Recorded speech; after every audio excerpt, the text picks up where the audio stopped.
Meu nome é Caroline e eu vou dar continuidade à sala de aprendizagem com o título Bases Técnicas e Teóricas na Mentoria de Diretores.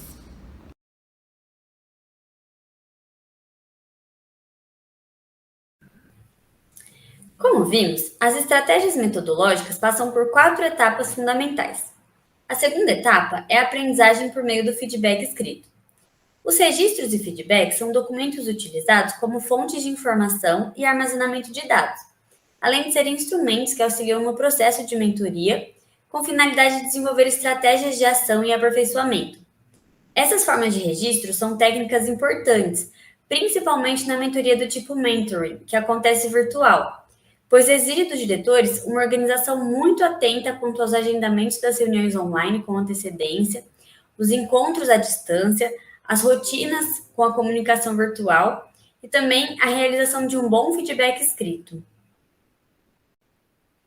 Realizar um bom feedback escrito é fundamental, uma vez que escrito com estilo errado pode ser associado a algum tipo de recriminação, julgamento ou condenação, quando na verdade o feedback deve propiciar reflexões sobre ações e atitudes em busca de melhorias na gestão escolar. Sugere-se então que ele seja realizado considerando esses 3 momentos distintos: que bom, que pena e que tal. Que bom. No que bom, a ideia é você fazer um início positivo. Toda ação ou tarefa realizada tem algo que pode ser elogiado. Reconhecer os pontos fortes e a forma como as pessoas podem usá-los para superar os desafios. No que pena, a ideia é que você apresente possibilidades de melhoria. Indicar com delicadeza os pontos frágeis que podem ser reelaborados. Agradecer sinceramente pelo empenho e colocar os pontos que não foram atingidos, sem críticas severas ou apontar falhas que podem ser mudadas. A ideia é mesmo apenas indicar alguns pontos frágeis que podem ser melhorados. No que tal, você vai sistematizar algumas ideias, pontuar formas de apresentação, a ação ou tarefa, além de propor alguns encaminhamentos. Explicar como solucionar os desafios para levar a outra pessoa a um crescimento e a novas oportunidades. Um bom feedback permite compartilhar evidências da prática que foram observadas ou ouvidas antes de chegar a conclusões e interferências sobre elas, levar o outro a refletir sobre seu posicionamento, ter um ponto de partida para conversar sobre os pontos fortes e de atenção, assim como sobre os avanços observados, criar corresponsabilidade entre o grupo de diretores da mentoria e também possibilitar ações formativas. Existem alguns princípios básicos que devem ser seguidos para que o feedback escrito seja relevante. Embora sejam princípios relativamente simples, são de fundamental importância. Ele ajuda na construção das relações entre os diretores, por isso, um feedback pobre proporcionará uma relação fraca. Se for crítico ou ofensivo, assim será a relação. Mas se for positivo, a relação também será positiva. Então é muito importante estar atento a isso. Propiciar atitudes cordiais. Por isso é importante cumprimentar um colega de profissão e perguntar como foi seu final de semana ou como ele se sente no momento. Ter um contato visual adaptado para a escrita do feedback é essencial, pois dele surge um relacionamento online. O cuidado em dar muita atenção ou dar qualquer espécie de tratamento diferenciado para pessoas que demandam mais retorno em feedback. Isso pode acabar criando relações desiguais entre o grupo.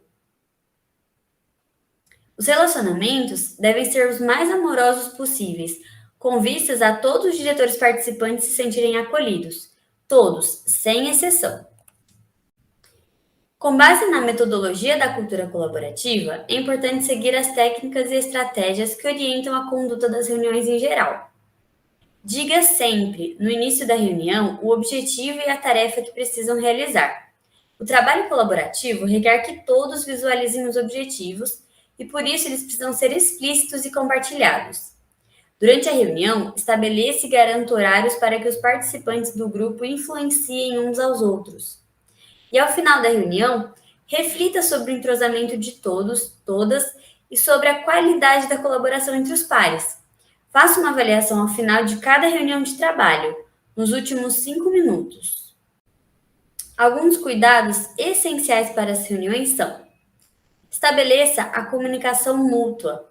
Crie um ambiente acolhedor e estimulante para que as pessoas se sintam confortáveis. Se houver diferenças de opinião sobre o assunto, aproveite para que todos expressem suas opiniões e discutam em conjunto para esclarecer um objetivo que motive a todos. Quando houver falhas ou problemas, não culpe ninguém em particular, mas procure soluções por meio de sugestão de cada um para resolver o problema. Pergunte aos participantes quais habilidades de comunicação eles acham que devem desenvolver e crie oportunidades concretas para que isso seja feito. Promova espaços específicos para testar a empatia. Evite críticas destrutivas e sempre foque nas possibilidades de desenvolvimento. Não permita desqualificações entre os participantes e promova o reforço positivo. Permita e incentive desacordos, apontando suas opiniões. Garanta tempo suficiente para a discussão quando houver diferentes pontos de vista. E torne essas diferenças de ideias explícitas, separando-as das pessoas. As discrepâncias são sempre entre as ideias e não entre as pessoas. Diagnosticar a escola é algo que os diretores estão acostumados a realizar todo o início de ano, com instrumentos, geralmente, elaborados pelas secretarias da educação. Mas afinal, por que é importante diagnosticar como a escola está? Para promover o trabalho colaborativo e um planejamento pedagógico inovador, com base na cultura colaborativa, é imprescindível sensibilizar e mobilizar a comunidade escolar sobre a relevância e necessidade de introduzir novas práticas ou modificar as que já existem, a fim de buscar novas respostas para o contexto escolar que muda continuamente. O passo a passo para o diagnóstico inicial e a condução das reuniões é: autoavaliação e monitoramento. Será que há possibilidade de desenvolver um trabalho colaborativo ou de resolução de problemas na escola? Pergunte aos diretores: será que isso é possível? Conscientização e propósito. Uma escola sem propósito não consegue ter objetivos comuns.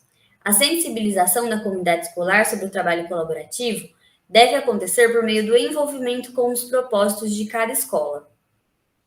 Identificação de necessidades, desafios e/ou oportunidades. Nem sempre fazemos esse tipo de reflexão sobre as nossas necessidades, desafios ou oportunidades, e esse será o momento para isso. Faz-se necessário identificar o que a escola almeja. Para isso, tem que se investigar quais são as suas percepções e ideias. Planejamento e desenvolvimento. Planejamento e desenvolvimento de práticas colaborativas, instalação de novas ações e acompanhamento do trabalho colaborativo. Desenvolver os planejamentos de curto, médio e longo prazo são importantes para direcionar o trabalho colaborativo. Um aspecto importante a se considerar: a diferença entre trabalho em equipe e trabalho colaborativo, e muitas vezes eles ficam confusos na nossa cabeça. Geralmente, esses dois tipos de trabalho, em equipe e colaborativo, são muito confundidos na prática, porque eles são semelhantes, mas eles têm diferenças. O trabalho em equipe significa que temos uma ação ou tarefa para resolver em conjunto, e cada um é designado para realizar uma parte. O trabalho colaborativo pode ser realizado em conjunto ou não, mas deve ser colaborativo, isto é, tem que ter a colaboração de todos os integrantes. Por fim, pensando na questão das diferenças e dos valores que cada um assume durante a sua vida, é necessário que a mentoria de diretores seja realizada de maneira que se respeite o que cada um pensa, o eu e o outro, pois cada um tem seu próprio posicionamento sobre diferentes assuntos, conforme a constituição de suas histórias, e isso, com certeza, deve ser considerado. Principalmente, deve ser respeitado conforme os limites de cada um, para que, com cautela, de forma democrática, se crie um coletivo. Espero que tenham aproveitado o conteúdo até aqui e bons estudos a todos e todas!